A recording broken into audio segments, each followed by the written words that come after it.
লোটে মাছ খেতে তো সবাই ভালোবাসি, কিন্তু খাওয়ার সময় যদি কাঁটাগুলো মুখে পড়ে তাহলেই লাগে বিরক্তি। কাঁটা ছাড়া লোটে মাছ কিভাবে করা যায় চলো একবার দেখে নিই। সাদা তেলে পেঁয়াজটা বেশ নরম নরম করে ভাজার পরে দিয়ে দিলাম টমেটো।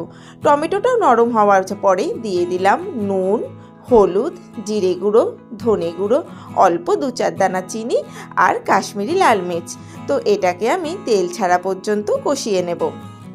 আর তারপরে লোটে মাছগুলোকে ঠিক এরকমভাবে পাশাপাশি সাজিয়ে রেখে একটু নরম হওয়ার পরে খুন্তির উপর তুলে আরেকটা হাতা দিয়ে ঠিক মাংসগুলোকে এরমভাবে ছাড়িয়ে নিলেই কিন্তু বেরিয়ে আসবে কাঁটাটা। তবে হ্যাঁ, লোটে মাছগুলোকে দেওয়ার পরে কিন্তু নাড়াঘাটা করলে চলবে না। মাছগুলোকে তুলে এক এক করে কাঁটা বের করে নিয়ে তারপরে শুকনো হওয়া পর্যন্ত কষিয়ে নিলেই তৈরি হয়ে যাবে একেবারে সুন্দর কাঁটাবিহীন লোটে মাছের ঝুড়ি।